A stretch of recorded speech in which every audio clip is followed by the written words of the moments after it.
ಒಂದು ಕಾಲದಲ್ಲಿ ರಾಜ ವಿಕ್ರಮಾದಿತ್ಯನೆಂಬ ರಾಜ್ಯನಿದ್ದನು. ರಾಜನು ತನ್ನ ರಾಜ್ಯದಲ್ಲಿ ಸಂತೋಷದಿಂದಿದ್ದನು. ಆದರೆ ಒಂದು ದಿನ ರಾಜಕುಮಾರಿಗೆ ಆರೋಗ್ಯ ತಪ್ಪಿ ಹೋಯಿತು. ಹೀಗೆ ಬಹುದಿನಗಳ ಕಾಲ ಕಳೆದರೂ ರಾಜಕುಮಾರಿಗೆ ಆರೋಗ್ಯ ಸರಿ ಹೋಗಲಿಲ್ಲ. ಒಂದು ಜೀವಂತ ಸರ್ಪವು ರಾಜಕುಮಾರಿಯ ಹೊಟ್ಟೆಯಲ್ಲಿ ವಾಸವಾಗಿತ್ತು.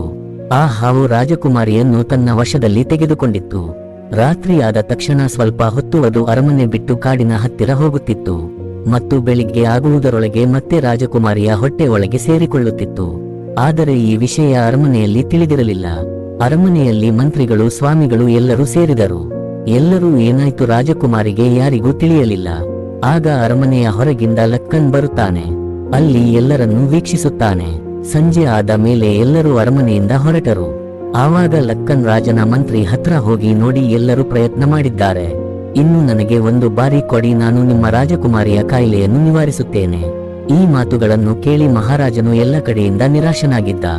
ದುಃಖದಿಂದ ಲಕ್ಕನನ್ನು ನೋಡಿ ಕೇಳುತ್ತಾನೆ, ಹೇಗೆ ನೀನು ನನ್ನ ರಾಣಿಯನ್ನು ನಿವಾರಿಸುತ್ತೀಯ?